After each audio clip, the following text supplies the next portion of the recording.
Ledakan, saat bulu anak panah bertabrakan dengan bola api, waktu seakan berhenti.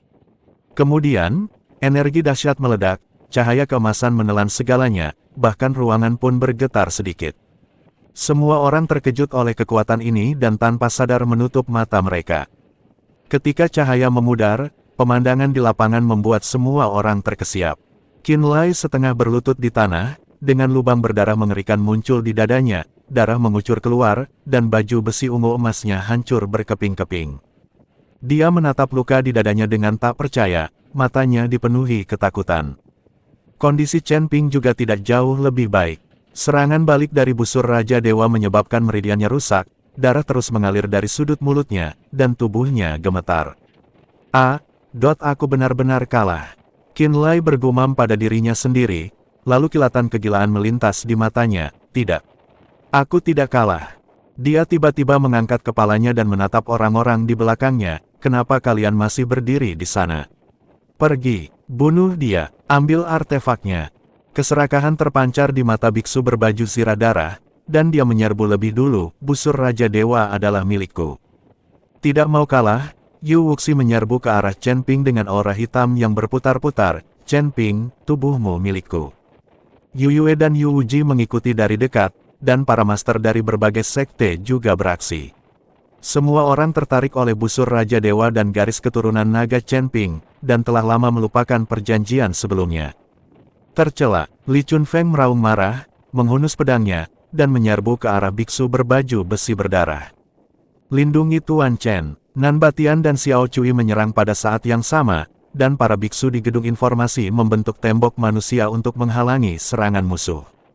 Mo Chen dan Hu Mazi membantu Chen Ping mundur, sementara Ling Sui berdiri di depan dengan pedang panjang di tangannya, menatap Yu Yue yang menyerbu ke arahnya dengan tatapan dingin.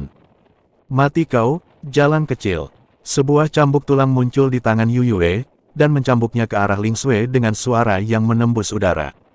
Keluar dari sini, teriak Ling Sui dengan marah, dan pedang panjang itu menusuk seperti angsa liar yang terkejut, memaksa Yu Yue mundur. Keluar dari sini, teriak Ling Sui dengan marah, dan pedang panjang itu menusuk seperti angsa liar yang terkejut, memaksa Yu Yue mundur.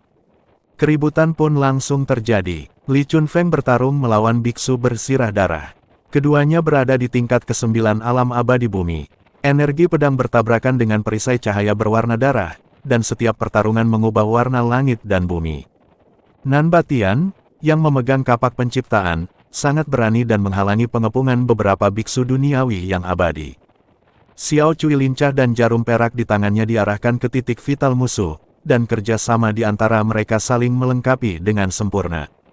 Meskipun para murid sekte pedang relatif lemah, mereka semua tak kenal takut dan bertarung bersama para kultivator jahat dari Aula Dao Jahat. Suara jeritan dan benturan senjata tak henti-hentinya.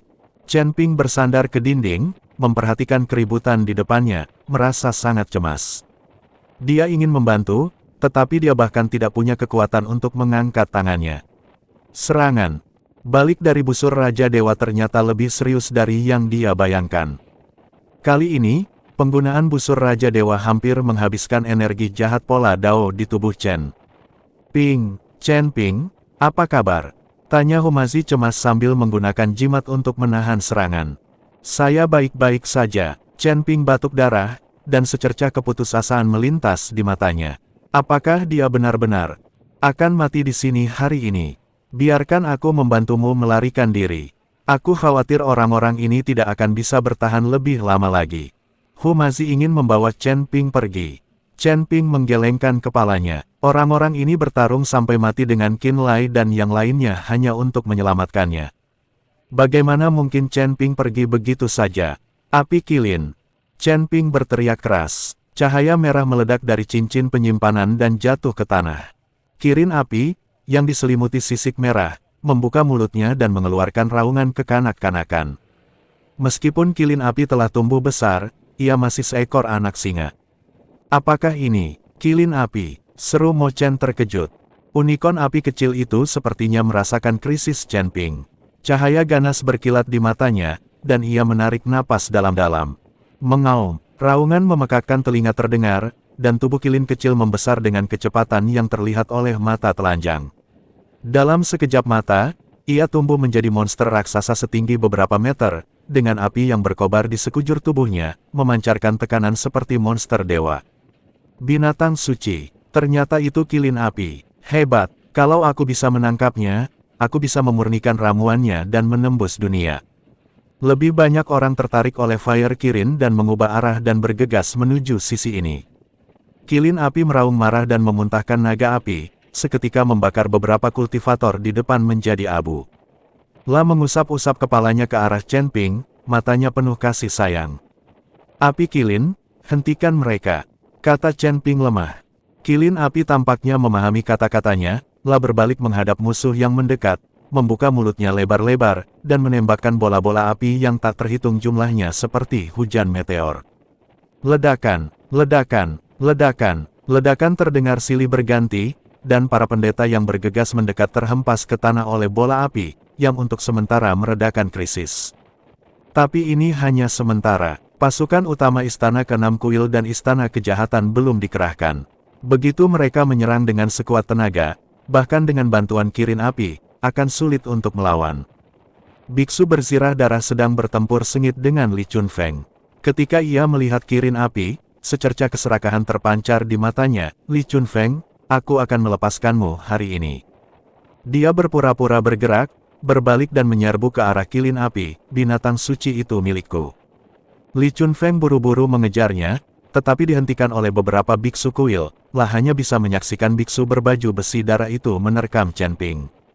Chen Ping, mati. Biksu berbaju besi darah itu menamparkan Chen Ping dengan telapak tangannya, dan perisai cahaya berwarna darah itu membawa kekuatan penghancur. Jejak keputusasaan melintas di mata Chen Ping, dan ia tak lagi memiliki kekuatan untuk melawan. Pada saat ini, dua suara tua terdengar pada saat yang sama. Wulian Tianzun, dermawan, hentikan. Menindas segelintir orang terhadap banyak orang sungguh sangat buruk. Dua cahaya keemasan melesat keluar bagaikan meteor dan mendarat tepat di telapak tangan biksu berbaju zirah darah. Ledakan, biksu berbaju besi darah itu terdorong mundur 3 langkah dan menatap pendatang baru itu dengan heran dan curiga. Dua pendeta Tao tua muncul di tempat kejadian. Salah satunya memegang pengocok, berambut putih, dan berwajah muda. Yang satunya lagi mengenakan jubah Tao dan tampak hikmat. Belakang mereka, ada puluhan pendeta Tao, masing-masing memiliki aura yang kuat. Master Wuji, Master Wu Wei, Chen Ping terkejut sekaligus gembira. Kenapa Anda di sini? Chen Ping tidak menyangka akan bertemu kedua orang ini di sini. Setelah segel dunia surgawi terangkat, Taois Wuji membawa jiwa Taois Wu Wei kembali ke dunia surgawi, dan Chen Ping tidak pernah melihat keduanya lagi. Tanpa diduga, kedua orang ini muncul pada saat ini. Pendeta Tao Wuji mengelus jenggotnya dan tersenyum. Chen Ping, reputasimu sudah dikenal luas di surga kelima. Mustahil bagi kami untuk tidak mengenalmu. Hari ini aku dengar ada roh jahat yang membuat masalah di sini, jadi aku datang ke sini untuk mengusirnya. Taois Wu Wei juga tersenyum tipis. Chen Ping, kuil ini bersekongkol dengan iblis dan membunuh banyak orang. Bagaimana mungkin kuil Leiyinku hanya berdiam diri dan menonton? Wajah biksu berbaju zirah darah tampak muram. Kau ingin ikut campur? Tidak, Taois Wuji menatap Chen Ping. Kami di sini untuk membantu Chen Ping. Chen Ping adalah orangnya muridku, dan aku tidak ingin muridku menjadi janda. Setelah mendengar apa yang dikatakan Taois Wuji, Ling Xue menatap Chen Ping dengan ekspresi bingung di wajahnya. Dia belum pernah mendengar Chen Ping mengatakan bahwa dia punya istri atau pacar. Sekarang tiba-tiba muncul menantu perempuan. Chen Ping melirik Ling Xue dan berkata, nanti aku jelaskan. Sebenarnya, aku punya banyak wanita. Sebagai seorang biksu, wajar saja punya 3 istri dan 4 selir. Tak perlu ribut-ribut, kata Mo Chen dari samping. Chen Ping sedikit malu dan tidak mengatakan apa-apa lagi. Dia tidak hanya memiliki 3 istri dan 4 selir. Dia mungkin memiliki 30 istri dan 40 selir. Chen Ping sendiri bahkan tidak ingat berapa banyak wanita yang dimilikinya. Beberapa di antaranya hanya untuk transaksi dan hanya berkesempatan tidur bersama sekali, seperti 2 saudari dari keluarga Ji Meiyan dan Ji Meiling. Saat itu, Chen Ping dipaksa oleh leluhur keluarga Ji dan terpaksa tidur dengan kedua saudari itu. Demi membiarkan kedua saudari itu memiliki darahnya, sebenarnya tidak ada rasa sayang di antara mereka. Chen Ping benar-benar jagoan saat itu. Pada saat ini, secercah ketakutan melintas di mata biksu berbaju sirah darah. Kuil Leiyin adalah sekte besar dengan sejarah 10.000 tahun, dan kekuatannya tidak boleh diremehkan. Namun, saat ia melihat busur Raja Dewa dan kilin api begitu dekat, keserakahan akhirnya mengalahkan akal sehatnya. Kalau begitu jangan salahkan aku karena bersikap kasar. Para murid kuil, patuhi perintahku, bunuh. Membunuh. Ratusan biksu kuil menyerang pada saat yang sama, dan perisai cahaya berwarna darah terhubung menjadi satu dan melonjak seperti air pasang. Murid-murid kuil Leiyin, bentuklah formasi. Teriak Taois Wu Wei. Puluhan penganut Tao melantunkan kitab suci Tao pada saat yang sama, dan cahaya keemasan ilahi mengembun menjadi jejak telapak tangan yang besar, menamparkan ke arah perisai cahaya berwarna darah. Murid-murid Sekte Pedang, siapkan formasi. Mo Chen buru-buru berteriak saat melihat ini. Para pengikut Sekte Pedang menginjak 7 bintang, dan kekuatan spiritual mereka mengembun menjadi pedang abadi yang besar, menebas musuh yang datang. Li Chunfeng, Nan Batian dan yang lainnya juga mengambil kesempatan untuk melakukan serangan balik, dan situasi di lapangan berbalik dalam sekejap. Chen Ping memandang keributan di depannya dengan perasaan campur aduk. Dia tidak menyangka bahwa di saat yang paling putus asa, begitu banyak orang akan membelanya. Namun dia tahu ini baru permulaan. Busur Raja Dewa, garis keturunan naga, unikorn api, terungkapnya rahasia-rahasia ini pasti akan menyeretnya ke pusaran yang lebih besar. Formasi Tao Kuil Leiyin dan formasi pedang 7 bintang Sekte Pedang saling melengkapi. Cahaya ilahi keemasan dan energi pedang tajam terjalin menjadi jaring, merobek perisai cahaya berwarna darah milik para biksu kuil hingga berkeping-keping. Kirin api bagaikan hantu di ruang hampa. Kemanapun api itu lewat, para kultivator jahat berjubah hitam dari aula Dao jahat berubah menjadi arang, dan jeritan terdengar silih berganti. Mundur, mundur cepat. Seorang tetua dari sekte kecil, melihat situasi yang tidak baik, mengambil inisiatif untuk mundur bersama para pengikutnya. Mereka awalnya terpikat ke sini karena keuntungan Qinlai. Sekarang mereka melihat kuil dewa dan kuil kejahatan sama-sama dirugikan, bagaimana mungkin mereka berani bertarung. Dengan yang pertama, akan ada yang kedua. Para pendeta dari berbagai sekte bubar bagaikan air pasang yang surut, dan sebagian besar dari mereka lenyap dalam sekejap mata. Yu Wuxi melihat murid-muridnya berjatuhan berkelompok, dan secercah ketakutan melintas di matanya. Keahlian Tao Kuil Leiyin adalah musuh bebuyutan para praktisi jahat ini. Jika mereka terus bertarung, seluruh pasukan mereka akan musnah. Berjalan, Yu Wuxi mengambil keputusan cepat dan membawa Yu Yue dan Yu Wuji bersamanya, berubah menjadi awan hitam dan melarikan diri tanpa repot-repot membawa altar bersamanya. Wajah biksu berbaju zirah darah berubah pucat saat dia melihat situasi bencana itu. Awalnya dia ingin merebut busur Raja Dewa dan Kirin Api, tetapi dia tidak menyangka Dewa Besar Kuil Leiyin akan muncul di tengah jalan. Jika aku tidak pergi sekarang, aku takut aku akan mati di sini.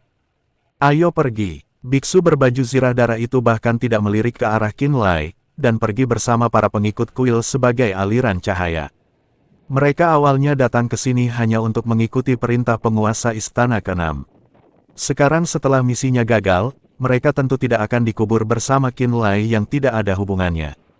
Dalam sekejap mata, hanya Qinlai dan putranya serta beberapa pembunuh dari Villa Excalibur yang tersisa di kerumunan yang awalnya padat. Qinlai menatap kosong ke sekeliling, lalu menatap Chen Ping dan anak buahnya yang mendekat selangkah demi selangkah. Wajahnya pucat pasi, dan matanya dipenuhi keputusasaan. Tidak mungkin. Qinlai bergumam pada dirinya sendiri, pedang panjang di tangannya berdentang ke tanah, bagaimana mungkin Villa Pedang Ilahiku, dengan sejarah ribuan tahun, bisa dikalahkan oleh bocah nakal sepertimu. Chen Ping berjalan perlahan mendekatinya, darah di pedang pembunuh naga masih bernoda. Qinlai, kau berkolusi dengan iblis dan membunuh rekan-rekan praktisimu. Hari ini adalah hari kematianmu. Ayah, selamatkan aku. Aku tidak mau mati. Qin Feng yang tergeletak di tanah menangis terseduh-seduh, darah dari lukanya yang pecah mewarnai tanah menjadi merah. Qinlai tiba-tiba menatap Chen Ping, kilatan kegilaan terpancar di matanya. Chen Ping, jika putraku mati, aku tidak akan melepaskanmu bahkan jika aku menjadi hantu. Dia tiba-tiba melompat dan menyerbu ke arah Chen Ping, ingin mati bersamanya. Keras kepala, tatapan mata Chen Ping berubah dingin, dan pedang pembunuh naga memancarkan cahaya dingin. Engah, darah berceceran saat kepala Qin Lai berguling ke tanah, matanya terbuka lebar, seolah-olah dia mati dengan mata terbuka. Qin Feng menatap tubuh ayahnya, tubuhnya lemas ketakutan, air seni, dan kotorannya mengalir keluar, ampuni. Tolong ampuni aku. Chen Ping menatapnya seperti ini tanpa sedikit pun rasa kasihan di matanya. Ketika Qin Feng menggunakan afrodisiak untuk menjebak Ling Xue, apakah dia pernah berpikir untuk menunjukkan belas kasihan? Kamu telah melakukan banyak kejahatan, dan aku tidak bisa membiarkanmu tinggal. Chen Ping mengayunkan pedangnya dan membunuh Qin Feng sepenuhnya. Dengan dieksekusinya Qin Lai dan putranya, Villa Zhenjian yang dulu makmur hancur. Saat debu mereda, markas Sekte Pedang sudah hancur, tetapi dipenuhi rasa syukur karena telah selamat dari bencana. Taois Wuji melangkah maju dan menyerahkan sebotol giok kepada Chen Ping. Ini adalah pil pemulihan jiwa 9 putaran, obat suci untuk penyembuhan dari kuil Lei Yinku. Obat ini akan memberikan efek ajaib pada meridianmu yang rusak. Terima kasih, Pendeta Tao. Chen Ping menerimanya dengan hikmat dan membungkuk dalam-dalam. Jika mereka tidak tiba tepat waktu hari ini, akibatnya akan sangat buruk. Taois Wu Wei tersenyum dan berkata, tidak perlu berterima kasih padaku. Tapi sekarang setelah kau mengungkap garis keturunan naga dan kilin api, aku khawatir tidak akan ada perdamaian di masa depan. Aku mengerti. Chen Ping mengangguk. Dia sudah bersiap. Kami berdua ada urusan penting yang harus diselesaikan, jadi kami pamit dulu. Pendeta Tao Wuji melirik Ling Xue dengan sedikit senyum di matanya. Nona Ling, Chen Ping adalah pria yang layak dipercaya, tapi, aku khawatir kau akan membutuhkan lebih banyak saudari di masa depan. Pipi Ling Xue memerah dan dia menundukkan kepalanya tanpa mengucapkan sepatah kata pun. Pendeta Tao Wuji dan Pendeta Tao Wei saling tersenyum, lalu berubah menjadi dua cahaya. Keemasan dan pergi bersama murid-murid kuil Lei Yin. Nan Batian menghampiri dan menepuk bahu Chen Ping, saudaraku, jaga baik-baik lukamu. Jangan ragu untuk datang kepadaku jika ada masalah. Setelah itu, ia pun pergi bersama orang-orang dari gedung informasi. Chen Ping memandangi punggung orang-orang yang pergi, dan perasaan hangat mengalir dalam hatinya. Dia menoleh ke arah Mo Chen, guru, tolong bawa murid-murid untuk menyembuhkan luka mereka dan memperkuat pangkalan terlebih dahulu. Baiklah. Mo Chen mengangguk, matanya penuh kelegaan. Li Chunfeng menghampiri Chen Ping dan berkata dengan nada serius, meskipun Villa Pedang Ilahi hancur, kuil ilahi dan kuil Dao jahat tidak akan pernah menyerah. Kau harus berhati-hati. Saya mengerti. Chen Ping berhenti sejenak, Tuan Kota Li, masalah kota suci pedang. Serahkan saja padaku. Tatapan tegas terpancar di mata Li Chunfeng. Sudah waktunya menyingkirkan Zhang dan para parasit yang bersekongkol dengan musuh asing. Setelah mengatakan itu, Li Chunfeng berbalik dan pergi, sosoknya dalam pakaian seputih salju membawa aura pembunuh. Dalam beberapa hari berikutnya, situasi di Sword Saint City berubah drastis. Li Chunfeng melancarkan pembersihan dengan cara yang menggelegar. Zhang, penanggung jawab, dan kroni-kroninya semuanya tertangkap sekaligus. Dan semua eksekutif senior yang berkolusi dengan Qin Lai juga dipecat. Seluruh kota pedang suci mengalami guncangan yang tidak kecil, dan akhirnya kembali ke kendali Li Chunfeng dan ketertiban pun dipulihkan. Chen Ping, di sisi lain, sedang memulihkan diri dari luka-lukanya di markas besar Sekte Pedang. Pil pemulihan jiwa 9 putaran memang pantas mendapatkan reputasinya.